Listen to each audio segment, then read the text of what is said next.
अस्सलाम वालेकुम। शुरू अल्लाह के नाम से जो बड़ा मेहरबान और निहायत रहम करने वाला है। आज हम बनाएंगे साबुत मसर और साथ तड़के वाले चावल, जो कि हर घर में बहुत ही शौक़ से खाए जाते हैं। इसके लिए हमने आधा किलो साबुत मसर लिए हैं। इनको अच्छी तरह से साफ़ करके धोकर भिगो देंगे।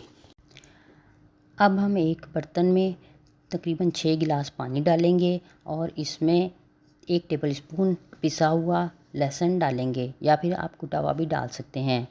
इसके अलावा हम इसमें 2 चम्मच नमक डालेंगे, फिर आधा चम्मच हल्दी पिसी हुई डालेंगे और 2 टीस्पून कुटी हुई सुर्ख मिर्च डालेंगे, या फिर आप इसमें पाउडर मिर्च भी डाल सकते हैं, मगर दड़ा मिर्च डालने से इसका जायका बहुत अच्छा आता है।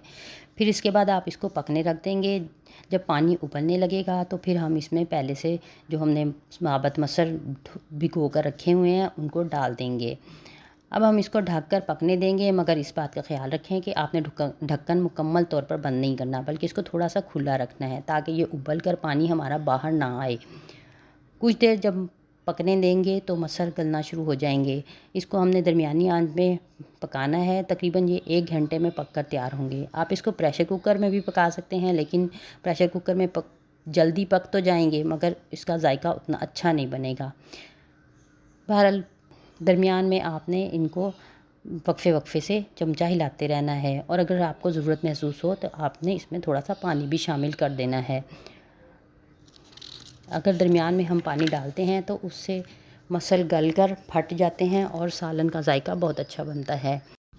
अब हम साथ ही तड़के वाले चावल तैयार करेंगे। हमने 2 गिलास चावल लिए हैं, उनको अच्छी तरह से साफ़ करके धोकर भिगो दिया है। अब घी में एक दरमियानी प्याज बारीक काट कर डाल दी है, और साथ ही साबुत गरम मसाला, 1 या 2 दालचीनी के टुकड़े, चंद काली मिर्चें और 1-2 लौंग डाल दिए हैं। जब प्याज ब्राउन हो जाएगा तो फिर हम इसमें पानी शामिल कर देंगे। हमने चूँकि 2 गिलास चावल लिए हैं, इसलिए हम इसमें 3 गिलास पानी शामिल करेंगे। अब इसमें 2 चम्मच नमक शामिल करेंगे और फिर हम इसे ढककर पकने रख देंगे। जब पानी उबलने लगेगा तो फिर हम इसमें अपने भिगोए हुए चावल शामिल कर देंगे और इनको मिक्स कर ढक कर पकने रख देंगे। कुछ देर बाद हम इसको खोल कर देखेंगे। अगर हमारा पानी खुश्क हो चुका होगा तो हम इसको दम पर रख देंगे। अगर पानी खुश्क नहीं हुआ होगा तो फिर हम इसको कुछ देर के लिए और पकने देंगे, और जब तक हमारा पानी तकरीबन खुश्क हो जाएगा तब तक का इंतज़ार करेंगे। फिर हम इसे दम पर रखेंगे। दम पर रखने का सही तरीका ये है कि हम देगची को हटाकर साइड पर करेंगे और आग हल्की कर कर उस पर एक तवा रख देंगे, और फिर हम अपना देगचा उसके ऊपर रख देंगे और 5-7 मिनट हस्बे ज़रूरत दम पर लगा देंगे। दूसरी तरफ हम अपने मसरों में तड़का लगाएंगे। मसर हमारे पक कर तैयार हैं। इनको चेक कर लें कि हमारे मसर अच्छे से गल चुके हैं। हमारे मसर देख लें कितने अच्छे तरीके से गल चुके हैं। अब हम इसके लिए तड़का तैयार करेंगे।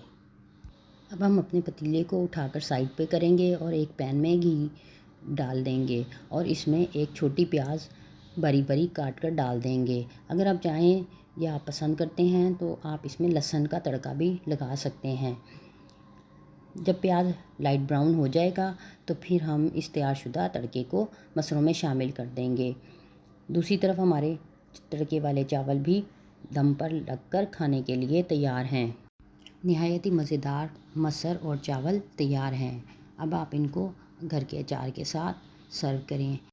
आप इस रेसिपी को ट्राई करें, और हमारे चैनल पर नए हैं तो हमारे चैनल को सब्सक्राइब करें और हमारी रेसिपी को लाइक करें, शेयर करें।